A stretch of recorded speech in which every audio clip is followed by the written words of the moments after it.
একটি অপতথ্য বা তথ্যের বিকৃতি গোটা দেশকে অস্থির করে ফেলতে পারে। দর্শক, মানুষে মানুষে তৈরি করতে পারে বিভেদ। সেই বিভেদ তো কখনো কাম্য নয়। তাই জাতীয় স্বার্থে প্রতিটি অপতথ্যের বিপরীতে প্রয়োজন সঠিক তথ্য তুলে ধরা, এবং সেই কাজটি করতে এসেছি। আপনাদের সঙ্গে আছে আমি রাকিব হাসান।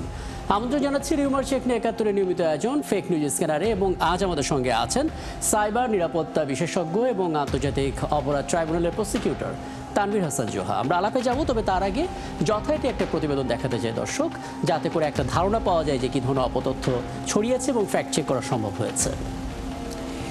এবার ৭১-এর কাছে ধরা পড়ল এক অভিনব প্রতারণার গল্প। প্রতিরক্ষা গোয়েন্দা মহাপরিদপ্তর ডিজিএফআই পরিচালকের আত্মীয় দাবি করে এক ব্যবসায়ীকে হয়রানি করে এক প্রতারক। হোয়াটসঅ্যাপে নিজের প্রোফাইলে সেনাবাহিনীর লোগো ব্যবহার করে নিজেকে সেনা সদস্য দাবি করে সে। তারপর এক ব্যবসায়ীকে ফোন করে ব্যক্তিগত তথ্য নেবার চেষ্টা করে। উদ্দেশ্য ছিল আর্থিক প্রতারণার, কিন্তু পরবর্তীতে ৭১ কর্তৃপক্ষের প্রশ্নের মুখে ধরা পড়ে গেলে মোবাইল বন্ধ করে নিজেকে আড়াল করে ফেলে সেই প্রতারক। এভাবে রাষ্ট্রের সংবেদনশীল প্রতিষ্ঠানগুলোর শীর্ষকর্তা দাবি করে প্রতারণার চেষ্টা নতুন করে শঙ্কা তৈরি করছে।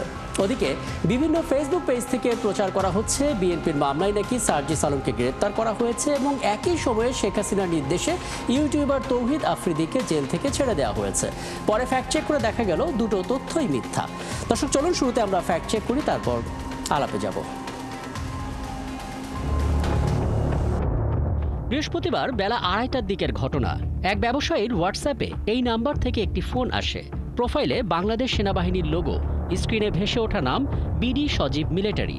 ব্যবসায়ীর কাছে তিনি নিজেকে ডিজিএফআই এর পরিচালকের কাজিন দাবি করে কিছু সংবেদনশীল ব্যক্তিগত তথ্য চান। এরপর সেই ব্যবসায়ী কৌশলে ৭১ টেলিভিশনের সাথে যোগাযোগ করেন। ৭১ কর্তৃপক্ষ এবার বিডি সজীব নাম্বারে সরাসরি কথা বলার চেষ্টা করেন, কিন্তু দু একটা কথা বলেই বিডি সজীব এই নাম্বার বন্ধ করে দেয়। ট্রু কলারে বিডি সজীবের নাম দেখাচ্ছে ইমো। ধারণা করা যেতেই পারে এই নাম্বার থেকে আগেও প্রতারণা চেষ্টার ইতিহাস আছে। ঘটনাটি মাথায় রেখে সবাইকে সচেতন হবার অনুরোধ ৭১ কর্তৃপক্ষের। ওদিকে টিকটকে ছড়িয়ে পড়া একটি ভিডিওতে দাবি করা হয় বাসন থানা বিএনপির সভাপতির করা মামলায় গ্রেফতার হয়েছেন জাতীয় নাগরিক পার্টি এনসিপির নেতা সার্জিস আলম, কিন্তু ফ্যাক্ট চেক করে দেখা গেল তথ্যটি মিথ্যা। সার্জিস আলম গ্রেফতার হননি। কোনো প্রকার নির্ভরযোগ্য তথ্যসূত্র ছাড়াই দাবিটি ইন্টারনেটে প্রচার করা হচ্ছে।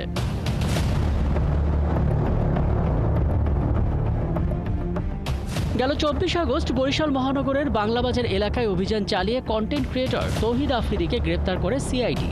এরই প্রেক্ষিতে ফেসবুকে একটি ভিডিও প্রচার করে দাবি করা হয় ভারত থেকে শেখ হাসিনার নির্দেশে জেল থেকে মুক্তি পেল তৌহিদ আফ্রিদি। তবে দাবিটি যে মিথ্যা সেটা নিশ্চিত করে রিউমার স্ক্যানার। তারা জানায় তৌহিদ আফ্রিদি এখনও কারাগারেই আটক আছেন। মূলত ভিন্ন ভিন্ন ঘটনার ভিডিও ফুটেজ এবং কৃত্রিম বুদ্ধিমত্তার সাহায্যে তৈরি ছবির সমন্বয়ে এই ভুয়া ভিডিও তৈরি করে ছড়িয়ে দেওয়া হয়েছে।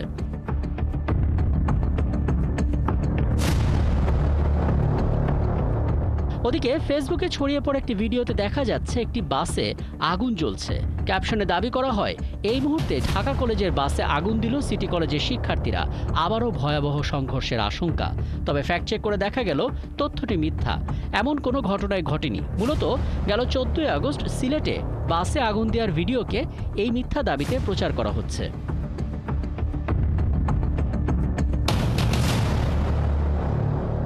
দর্শক, আজকের ফ্যাক্ট চেক বিশ্লেষণ করে দেখা গেল কিছু কিছু ক্ষেত্রে গুজব পরিণত হচ্ছে আর্থিক প্রতারণায়। এছাড়া চলমান রাজনৈতিক ও জাতীয় ইস্যুকে ঘিরে মিথ্যা তথ্য জুড়ে দিয়ে ছড়ানো হচ্ছে অপতথ্য। বিশ্বাসযোগ্যতা বাড়ানোর জন্য ব্যবহার হচ্ছে এআই প্রযুক্তি, তারপর ছড়িয়ে দেওয়া হচ্ছে সবকটি সামাজিক যোগাযোগ মাধ্যমে। রাকিব হাসান, ৭১, ঢাকা।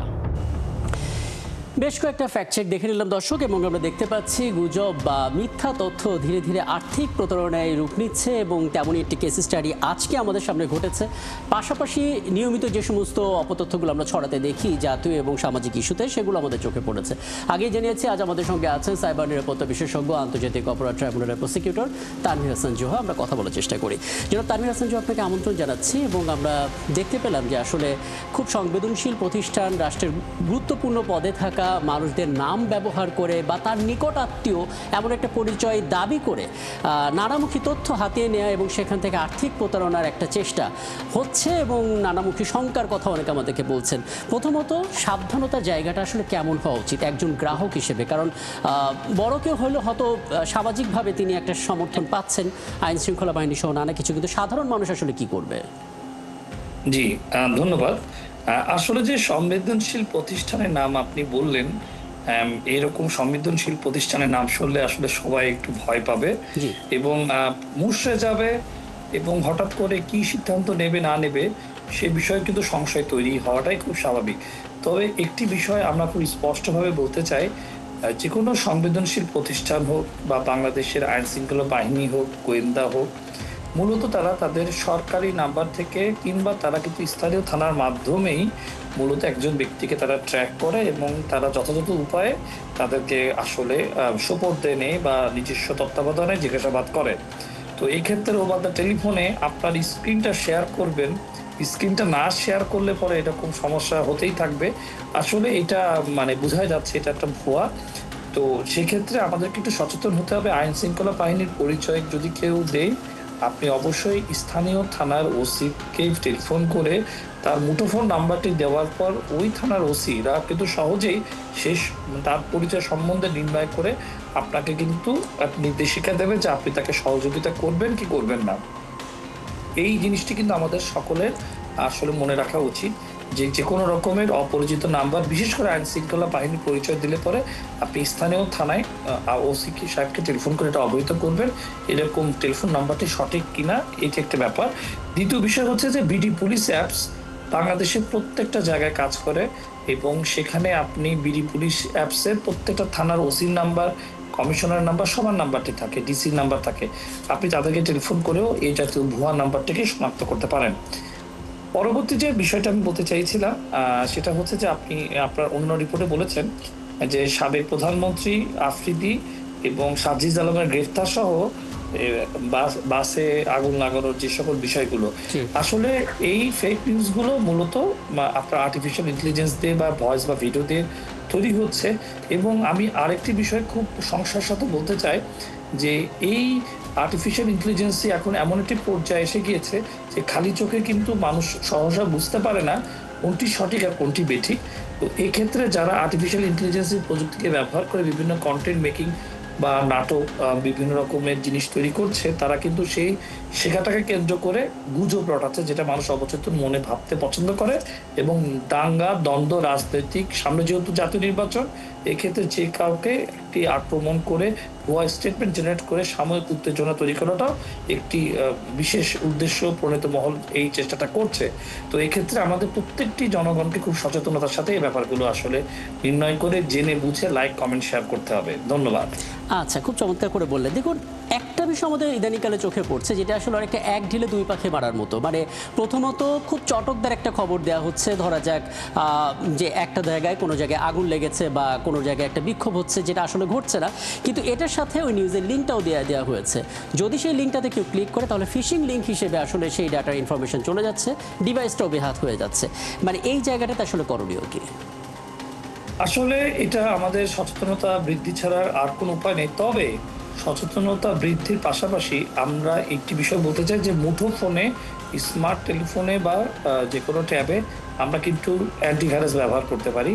অ্যান্টিভাইরাস অনেক সময় ফিশিং লিঙ্কে ক্লিক করলে পরে যদি কোনো ডেটা আউটবাউন্ড হয়ে যায়, অর্থাৎ কোনো ডেটা রিমোটলি কেউ কানেক্ট করার চেষ্টা করে, সাথে সাথে কিন্তু সে একটা অ্যালার্ট জেনারেট করে এবং তার নিজস্ব থ্রেট ইন্টেলিজেন্স থেকে বলে এটা রিয়েল সাইট না, এটা একটা ফিশিং সাইট। তো এইগুলোর মাধ্যমেও আমরা আসলে নির্ণয় করতে পারি কোনটি সঠিক সাইট আর কোনটি বেঠিক সাইট। আরেকটা ব্যাপার হচ্ছে যে আমাদের ইমেল সার্ভার সরকারি এবং বেসরকারি আমরা যে প্রতিষ্ঠানে চাকরি করি না কেন, সেখানে ফিশিং সাইটের সলিউশনগুলো নির্ণয় করার জন্য অনেক রকমের পদ্ধতি আছে। সেই পদ্ধতিগুলো যদি আমরা আইটি লেভেলে অ্যাপ্লাই করি তাহলে এরকম ধরনের বিপত্তি থেকে আমরা রক্ষা পাবো। আচ্ছা, আমরা সাইবার নিরাপত্তার দিকটা আপনার কাছ থেকে শুনলাম এবং আপনি আসলে এটা নিয়ে যেমন গবেষণা করেন তেমনি পেশাগতভাবে আপনি আইনজীবী হিসেবে আছেন, আন্তর্জাতিক অপরাধ ট্রাইব্যুনালের প্রসিকিউটর হিসেবে আছেন। আইনগত দিকটা যদি আপনি আমাদেরকে বলেন, অর্থাৎ যদি আমি ভিকটিম হয়ে যাই, আমি যদি ভুক্তভোগী হয়ে থাকি, আইনগত সহায়তা কিভাবে পেতে পারি আসলে কোন আইনে? জি, আমাদের এটা খুব একটা গুরুত্বপূর্ণ প্রশ্ন এবং আমি কিছুক্ষণ আগে এরকম বেশ কয়েকটি টেলিফোন পেয়েছি যে তার টেলিফোনটা টোটালটাই কম্প্রোমাইজ হয়ে গিয়েছে। এই জাতীয় কম্প্রোমাইজ সাধারণত ফিশিং লিংকের মাধ্যমে হয়ে থাকে। আপনাকে ১ম এ যেটা করতে হবে, থানাতে আগে একটা জিডি বা একটা অভিযোগ অবহিত করতে হবে। ওই ডিএমপি যে কোনো থানা হোক বা জেলা পর্যায়ের থানা হোক, তারা পরবর্তীতে স্পেশালাইজড ইউনিটে সেটাকে ফরওয়ার্ড করবে। সেটা ডিবি হতে পারে, কাউন্টার টেরোরিজম হতে পারে, সিআইডি হতে পারে। প্রত্যেকটা ইউনিটের বিশেষায়িত সাইবার সিকিউরিটি ক্রাইমের একটি ডিপার্টমেন্ট আছে। তারা প্রয়োজন মতো আপনার ফোনটি, মুঠোফোনটিকে তারা ফরেনসিক করবে। ফরেনসিক করলে পরে কোন ম্যালওয়্যার বা কোন পেলোড দিয়ে এই আপনার ফোনটি এখানে ইনজেক্ট হয়েছে এবং পরবর্তীতে এই তথ্যটি আসলে মূলত কোন আইপি অ্যাড্রেসে সেখানে ইমেরর হচ্ছে বা কোন আইপি অ্যাড্রেস কমিউনিকেট করে এই সংবেদনশীল তথ্যগুলো নিচ্ছে, সেগুলোকে নির্ণয় করা খুব সহজে সম্ভব এবং টোটাল প্রক্রিয়ার ভিতরে বিটিআরসি, আমাদের টিএমপি এবং বিশেষায়িত ইউনিটের ফরেনসিক টিম অভিযোগ বা থানার ভিত্তিতে মামলার ভিত্তিতে এই কাজটি করতে পারবে। ঠিক এই সেক্ষেত্রে আইনে কি সুনির্দিষ্ট ভাবে এআই শব্দটা আছে, অর্থাৎ কৃত্রিম বুদ্ধিমত্তা প্রয়োগ করে যদি আমাকে হ্যারাসমেন্ট করা হয় সেই হিসেবে আমি আসলে স্পেসিফিক এই ইস্যুতে মামলা করতে পারবো কিনা? না, স্পেসিফিকলি কৃত্রিম বুদ্ধিমত্তার সম্বন্ধে আমাদের একটা খসড়া আইন আছে, নীতিমালা খসড়া পর্যায়ে আছে। এটা এখনো অধ্যাদেশ আকারে আসেনি, তবে এটা চূড়ান্ত একটি পর্যায়ে আছে। আমি কিছু সমর্থিত সূত্রে শুনতে পেরেছি। তবে কৃত্রিম বুদ্ধিমত্তার ব্যাপারে এখনো পর্যন্ত রাষ্ট্রীয়ভাবে কোনো অধ্যাদেশ বা কোনো গভর্নমেন্ট গেজেট এখনো পর্যন্ত আমার জ্ঞাতসারে এটি নেই। এটা এখন সমীক্ষার পর্যায়ে রয়েছে। সমীক্ষা শেষ হলে এটি প্রকাশিত হবে। তবে তার আগ পর্যন্ত যে সমস্ত পরামর্শগুলো আপনি দিলেন সচেতনতার জায়গা এবং নিজের ডিভাইসের জন্য, যেটা অনেকেই অবহেলা করে, যে অনেকে ভাবেন যে মোবাইলের জন্য আবার অ্যান্টিভাইরাস কি, কিন্তু সেটাও যে জরুরি রয়েছে, প্রয়োজনীয়তা রয়েছে, সেটাও স্পষ্ট হলো। অনেক ধন্যবাদ আমাদেরকে সময়টা দেওয়ার জন্য।